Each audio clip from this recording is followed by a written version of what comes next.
के साथ काम किया था। आज मैं कपिल पाटिल साहब की बहुत शुक्रगुजार हूँ कि जिन्होंने साथी नेहाल अहमद साहब के साथ काम किया था, उनके साथ बैठाने का मुझे मौका दिया। मैं तकरीर सुन रही थी, उसमें किसी के पास हिस्ट्री थी कि हमने मंडल आयोग के टाइम में काम किया, तो उनके पास हिस्ट्री थी कि इमरजेंसी के टाइम में जेल में रहे। मैं बैठ के ये सोच रही थी कि मैं क्या बताऊंगी मैंने क्या किया। मैं आप लोगों से समझ में, उम्र में, तजुर्बे में बहुत कम, लेकिन मैं ये बोलूंगी कि जो काल था समाजवादी विचार का, उसको हमने हाल में हमारे मालेगांव शहर में हमने जिंदा रखा है। मैं हमेशा जब साहब के साथ जाती थी तो मैं ये सोचती थी, वहाँ शिकायत करते थे ये फला लीडर जो समाजवादी है उनका लड़का दूसरी पार्टी में है, उनके लड़की दूसरी पार्टी में है। लेकिन इतने टुकड़े होने के बाद भी पार्टियों के, मैं फक्र महसूस करती हूँ कि हमने हमारे पिताजी की समाजवादी सोच को मालेगांव शहर में जिंदा रखा है।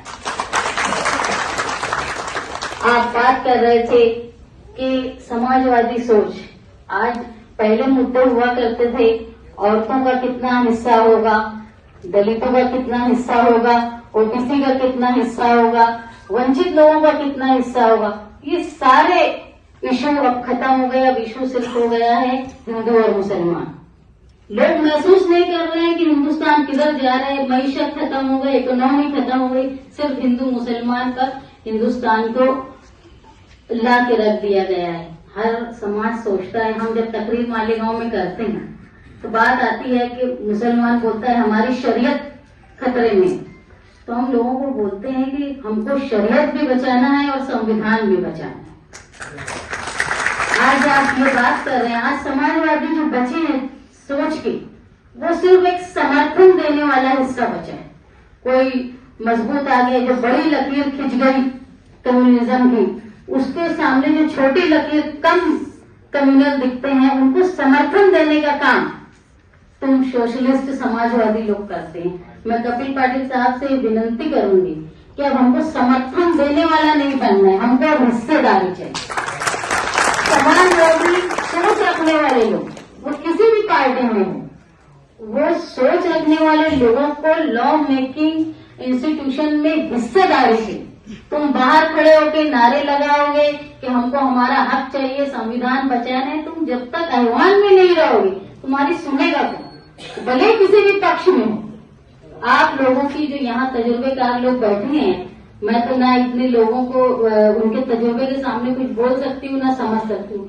मैंने देखा ग्राम पंचायत के इलेक्शन के रिजल्ट आते कई जगह समाजवादी सोच के, चाहे वो जनता दल यूनाइटेड में हो, जनता दल सेकुलर में हो, समाजवादी पार्टी में हो, शेकापा में हो, दूसरे समाजवादी विचारों के लोग अलग अलग पार्टियों में बिखरे हुए, आज इन्होंने उनको जोड़ने का काम किया है। तो आप ये काम को खत्म मत करो एक मुड़ावे से, एक प्रोग्राम से, इसको आप जोड़ते रहो और हमारी समाजवादी सोच वालों को एक हिस्सेदारी मिले सरकार में, या हमको ये हिस्सेदारी मिले कि हम हमारी बात वहां रख सके जहां पर सुनी जाती। सिर्फ समर्थन देने वाले और बुरे को बुरा सिर्फ बोलकर खामोश अखबार में, तकरीर में स्पीच कर दे, इतना ही हमको हिस्सा नहीं चाहिए। हमको बोलने का हक चाहिए। वो आपको मैंने बचपन से देखा है कपिल पाटिल साहब को, वो जिनको बोलते हैं गोटियां बैठाने में बहुत माहिर रहे। मेरे पिताजी का भी एक मामला था, कई मामलों में मुश्किल आए तो बोलते थे कपिल को फोन लगा, वो बराबर सेटलमेंट करवाएगा। तो आज जो है इस समाजवादियों को, इन लोगों को जोड़ के कैसे गोटियां बैठानी है, ये काम आप करें। मैं जनता दल सेकुलर की मालेगांव की अध्यक्ष हूँ।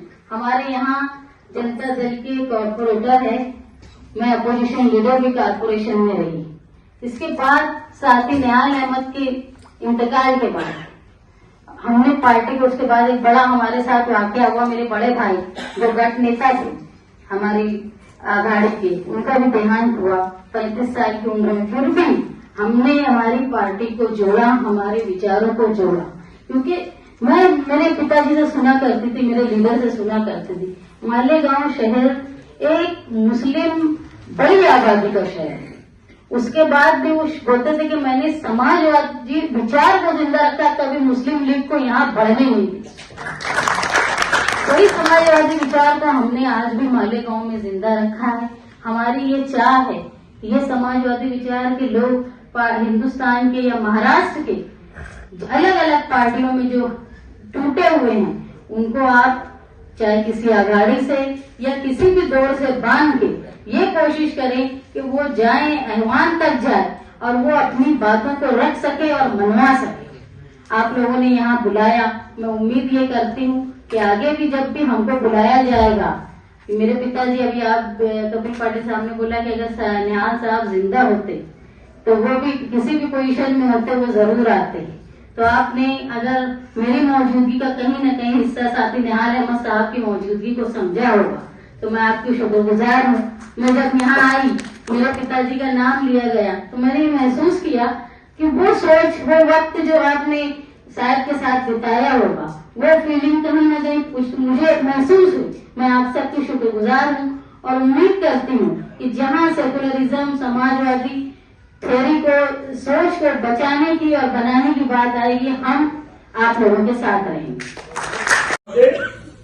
विनीत शिलेदार निहालभाई अहमद होते आणि त्यांची कन्या तेवढीच हिम्मतवान, तेवढीच झुंजार आणि शान ए हिंद हे नाव आहे तिचं।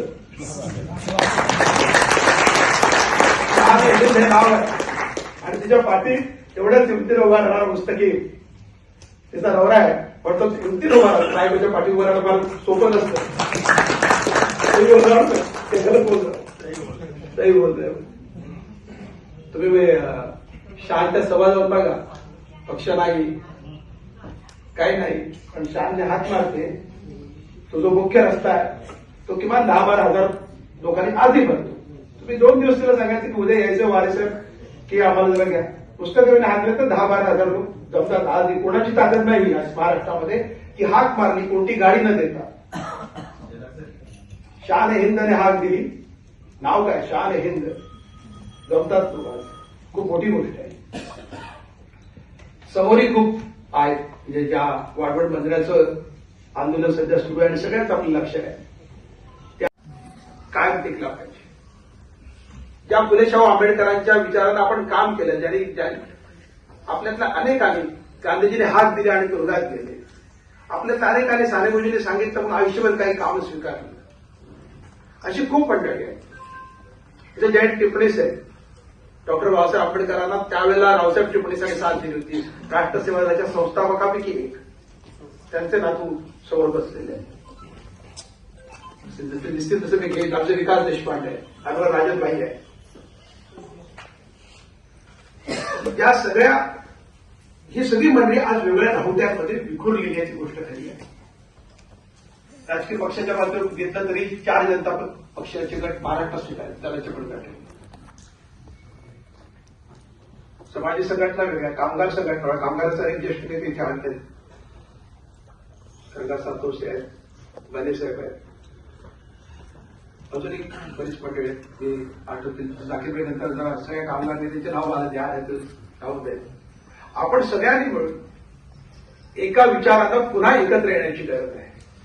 आघाड्या तर बनत राहतील, पुन्हा नव्या आघाड्यांच्या निमित्ताने पुन्हा प्रस्थापित लोक एकत्र येतात आणि आघाड्यांच्या मूळ उद्देशाला काहीशी बगल मिळते। त्यांचा हेतू प्रामाणिक असतो असं नाही, पण सत्ताकारणाचा खेळ असा असतो की ज्याच्यामध्ये प्रश्न बाजूला पडतात। जे परवा माथाडी कामगारांचं बिल आलं, सगळ्यात अस्वस्थ कोण झालं असेल ते डॉक्टर बाबा आढाव झाले, की अंगमेहनत करणाऱ्या कष्टकऱ्यांना दिलेलं एक कवच कुंडल होतं ते काढून घेतलं जाते।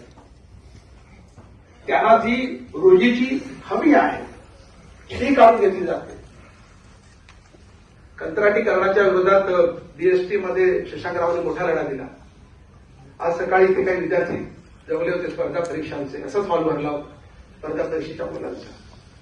त्यांचा आक्रोश हाच होता की सरकार एका बाजूला भरती सुरू करत नाही, पण दुसऱ्या बाजूला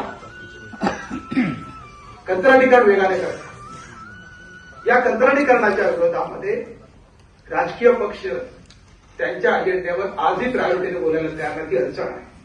म्हणून परिवर्तन होणार असेल तर त्याच्यामध्ये समाजवादी अजेंडा, सामाजिक न्यायाचा अजेंडा, जी भांडवली शक्ती, जागतिक भांडवली शक्ती वेगाने, म्हणजे केवळ जगभरचे सुद्धा लोक नाही, चीनमधले सुद्धा एकेकाचं सामर्थ्य देशात पन्नास लोकांनी आमच्या सकाळीच मला पाठवली की कशी व्यवस्था आकर्षित आहे, त्याविरुद्ध लढणार आहे. म्हणजे इथे आपण जॉर्ज साहेबांचे सुरेश सहकारी असीम राय मी पाहिले, असीम राय सॉरी मी आता पाहिले, केवढा मोठा नेता आहे, प्रचंड मोठा नेता आहे रेल्वे कामगारांचा. अतुल भाऊ, तुम्ही असीम रायांचा सत्कार करा. सॉरी मैंने अभी देखा आपको ऊपर बुला